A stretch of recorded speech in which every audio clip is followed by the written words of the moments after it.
Hi! Hello everyone. ఈరోజు వంకాయి, బంగాళదుంప కూరని ఎలా చేయాలో చూద్దాం.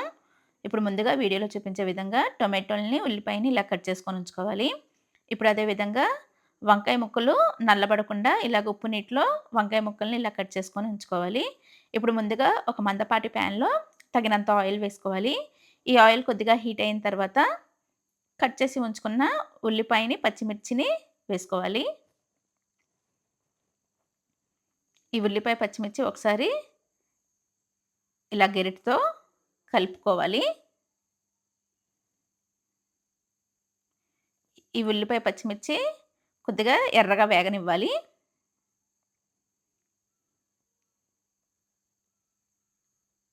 ఇప్పుడు 1 టేబుల్ స్పూన్ అల్లం వెల్లుల్లి పేస్ట్‌ని కూడా వేసుకోవచ్చు.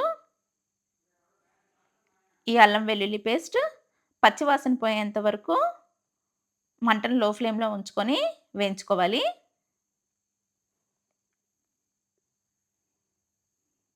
ఇప్పుడు 1 టేబుల్ స్పూన్ ధనియాల పొడిని కూడా వేసుకోవాలి.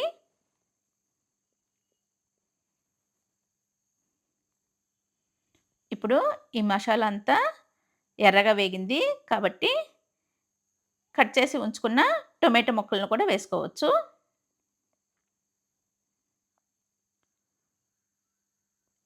ఇప్పుడు తగినంత పసుపు, ఉప్పు, కారాన్ని వేసుకోవాలి.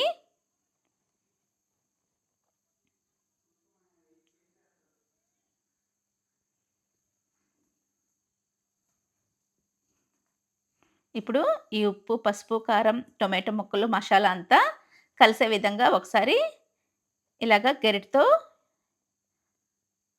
కలుపుకోవాలి. ఈ కర్రీ అంతా కూడా మంటని మీడియం ఫ్లేమ్‌లో ఉంచుకొని చేసుకోవాలి. ఈ టొమాటోలంతా బాగా సాఫ్ట్‌గా అయిపోవాలి. ఇప్పుడు టొమాటోల నుంచి ఆయిల్ సెపరేట్ అయిపోయింది. కాబట్టి కట్ చేసి ఉంచుకున్న బంగాళదుంప ముక్కల్ని, వంకాయ ముక్కల్ని కూడా వేసుకోవాలి.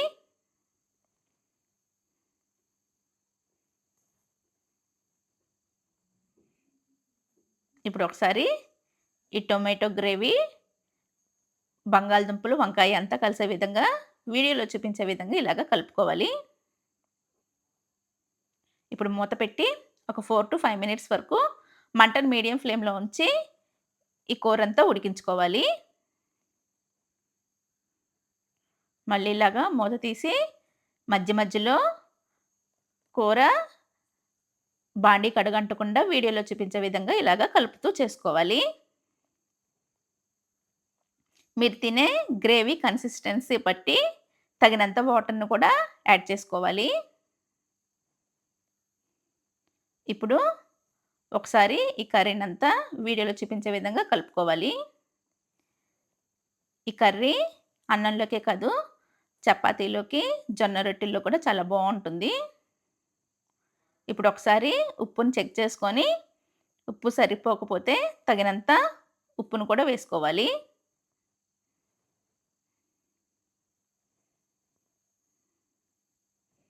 ఇప్పుడు ఈ కూరనంతటిని ఒక 4-5 మినిట్స్ వరకు మంటని మీడియం ఫ్లేమ్‌లో ఉంచుకొని బాగా ఉడికించుకోవాలి. మూత పెట్టి ఉడికించుకోవాలి. అంతే. చాలా టేస్టీ టేస్టీ వంకాయ బంగాళదుంప కూర రెడీ. Thanks for watching.